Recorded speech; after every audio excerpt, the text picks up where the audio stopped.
ఆచి చికెన్ మసాలా.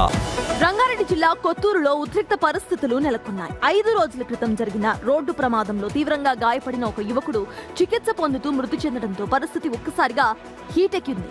శంషాబాద్ మండలం పెద్దతుప్పర గ్రామానికి చెందిన సాయి గౌడ్ పని నిమిత్తం కొత్తూరుకు వచ్చి బైక్ పై వెళ్తూ ఉండగా కార్ చీకొట్టింది. ఈ ప్రమాదంలో తీవ్రంగా గాయపడిన సాయి గౌడ్ ను శంషాబాద్ లోని ఒక ప్రైవేట్ హాస్పిటల్ కి తరలించి చికిత్స అందించారు. అయితే పరిస్థితి విషమించడంతో చికిత్స పొందుతూ మృతి చెందారు ఆయన. యువకుడి మృతితో కుటుంబ సభ్యులు, స్నేహితులు ఆగ్రహాన్ని వ్యక్తం చేశారు. ప్రమాదానికి కారణమైన వారిని తమకు అప్పగించాలంటూ మృతదేహాన్ని కొత్తూరు పోలీస్ స్టేషన్ కు తీసుకువెళ్లేందుకు ప్రయత్నించారు. అయితే విషయం తెలుసుకున్న పోలీసులు మార్గం మధ్యలోనే వారిని అడ్డుకున్నారు. దీంతో పరిస్థితి ఒక్కసారిగా అదుపు తప్పింది. కోపోద్రిక్తులైన యువకుడి బంధువులు, స్నేహితులు పోలీసులపై రాళ్లతో దాడికి దిగారు. ఊహించని పరిణామంతో పోలీసులు అప్రమత్తమయ్యారు. ఆందోళనకారులను చెదరగొట్టి పరిస్థితిని అదుపులోకి తీసుకొచ్చారు. అనంతరం మృతదేహాన్ని పోస్ట్ మార్టం నిమిత్తం హాస్పిటల్ కి తరలించారు.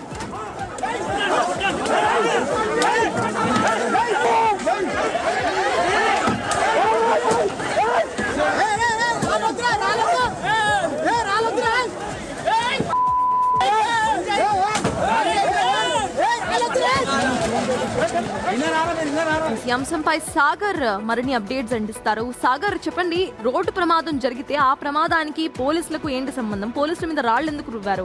రైట్ నౌ ఎవరి మీదైనా కేసెస్ నమోదయ్యాయా? అక్కడ అప్డేట్స్ ఏంటి సాగర్?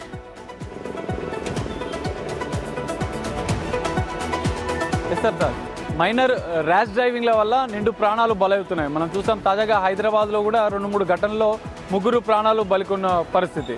సో ఇక్కడ శంషాబాద్ మండలంలో జరిగినటువంటి ఈ యాక్సిడెంట్లో కూడా మైనర్ బాలుడు, 17 ఏళ్ల బాలుడు ర్యాష్ డ్రైవింగ్ చేయడం వల్ల కియా కారుతో బైక్ పై వెళ్తున్నటువంటి సాయిగర్ను ఢీకొట్టడం వల్లనే ఈ ప్రమాదం జరిగింది. 5 రోజుల క్రితం ఈ ప్రమాదం జరిగితే చికిత్స పొందుతూ ఆసుపత్రిలో సాయిగౌడ్ మృతి చెందాడు. దీంతో అక్కడ బంధువులు, వారి కుటుంబ సభ్యులు ఒక గందరగోళ వాతావరణం, ఉద్రిక్తత పరిస్థితులని చెప్పుకోవచ్చు పోలీసుల ముందు. ఎందుకంటే 5 రోజులుగా వాళ్ళ పేరెంట్స్ పై ఎట్లాంటి సెక్షన్స్ కింద బుక్ చేశారు సాగర్? ఇక్కడ బీఆర్ఎస్ ఎంపీపీకి సంబంధించిన కొడుకే కాబట్టి పొలిటికల్ అండదండతో పోలీసులను మేనేజ్ చేశాడని ఇక్కడ సాయిగౌడ్ మృతుడి కుటుంబ సభ్యులు ఆరోపణలు చేస్తున్నారు.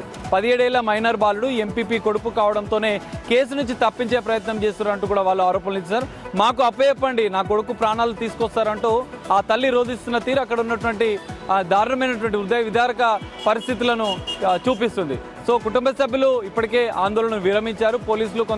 పోలీసుల మీద రాళ్లతో దాడి చేయడంతో ఉద్రిక్తత నెలకొంది.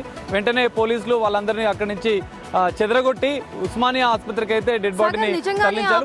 ఎలాంటి కేసు నమోదు చేయలేదా? ఎంపీపీ ఏదైతే బీఆర్ఎస్ ఎంపీపీ కేసు నమోదు చేస్తామని పోలీసులు చెప్తున్నారు. కానీ వాళ్ళపైన ఎందుకు చర్యలు తీసుకోలేదు? అరెస్ట్ చేసి తదుపరి చర్యలు తీసుకోవాలని కుటుంబ సభ్యులు డిమాండ్ చేస్తున్నారు. సో వీళ్ళు ఉదయం నుంచి కూడా ఒక ఉద్రిక్తత పరిస్థితులు పోలీస్ స్టేషన్ ముందు బైఠాయించడంతో ఈ రోజు వాళ్ళని అదుపులోకి తీసుకున్నట్లు కూడా పోలీసులు చెప్తున్నారు.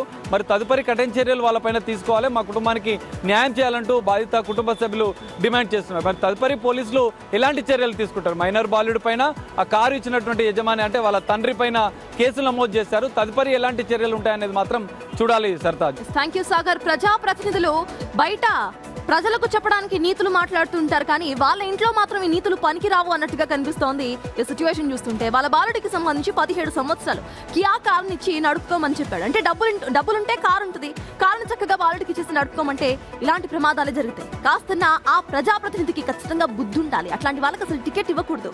ఇది ఖచ్చితంగా ఏ పార్టీ అయినా కూడా పరిగణలోకి తీసుకోవాల్సిందే. అయితే ఈ రోజు వాళ్ళ మీద జస్ట్ కేసు మాత్రమే బుక్ చేశారు, కానీ వాళ్ళ మీద ఎట్లాంటి యాక్షన్ తీసుకోవట్లేదు అంటూ కూడా ఆ అబ్బాయి, మృతి చెందిన అబ్బాయి కుటుంబీకులు ఆవేదన వ్యక్తం చేస్తున్నారు. మరి పోలీసులు ఎటువంటి చర్యలు తీసుకోబోతున్నారు అనే అప్డేట్స్ వ్యక్తిలో కంటిన్యూ